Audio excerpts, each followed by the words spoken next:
Hello, and welcome to another episode of Growing for Wholesale Standards. For today's episode, we're going to discuss the USDA grading specifications for kale.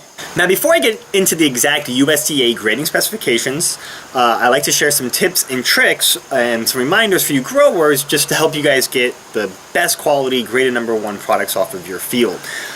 So don't forget to check your soil, and if you're looking to learn more about that, check out the video here. It's also in the description below. Don't forget to scout weekly.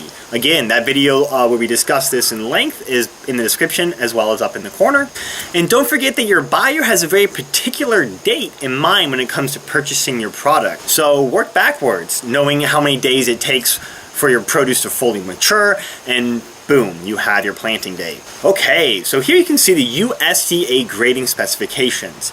Now remember, these just form the foundation of what most buyers use when it comes to grading. So before you begin selling, just make sure you know what your buyer expects your products to be graded like. Now in this show, when I talk about a USDA graded #1, I'm talking about the perfect produce here. I'm talking about grading with similar varietal characteristics, uniformity. And we're looking for produce that is free from damage, free from any wet breakdown, any scars, any damage from insects, any damage from freezing or mechanical or any means at all. A USDA #2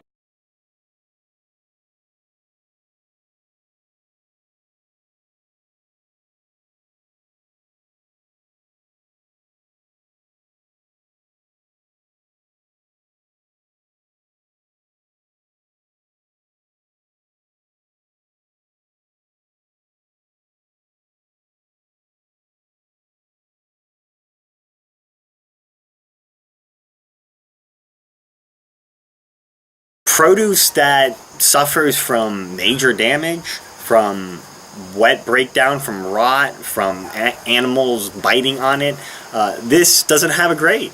And this doesn't have a grade because it shouldn't enter the market. This is your hog feed. This is your compost. Then comes the sorting. Following USDA guidelines, you'll want to gently place your product into boxes, and you'll want to follow whatever your buyer guidelines are into how those should get boxed, whether you're boxing for a count or if you're boxing for a weight. Now, like any business, you want to build a healthy relationship with your customer. And when selling to wholesale markets, your buyer is your customer. And to learn and hear more about why that is so important to build a healthy relationship with your buyer, check out this video in the description below. But to sum up that conversation, when the buyer steps out onto the dock and they're opening up these boxes and they see uniformity, they see presentation, and they see a box that really is, perfect produce graded as a #1, what they would hope to expect, that goes a long way into building a healthy relationship, and one that is very financially rewarding. On the other end, when if growers, slip in #2s into a box of #1s, and the dock buyer, sees this for the third or fourth time, that really hurts. That really hurts your business, and that really hurts all the growers that are on that pallet that gets sold to the wholesale markets. Because like Appalachian Harvest, we work with 70 family farmers, and to meet these large demands, it's not all coming from one grower. So we usually patch together these orders from a lot of different growers. So one grower putting too many #2s into a box can impact all the growers into that order. So it's really important. Building a healthy relationship with your buyer is also building a healthy relationship, if you're using an aggregator or distributor, with your fellow farmers and your community. Just keep that in mind when really grading and sorting into these boxes. Okay, so we boxed it up, and we're boxing according to whatever the buyer's needs are, whether that's a case count or a box weight. And then it's time to apply your labels. Now, the first label you'll want to apply is your PLU sticker. If you're not required to place it physically on the produce itself, just throw in enough to cover one for everything in the box, plus some extra just in case any get damaged along the way. And you want to place that on the outside of the box as your first sticker.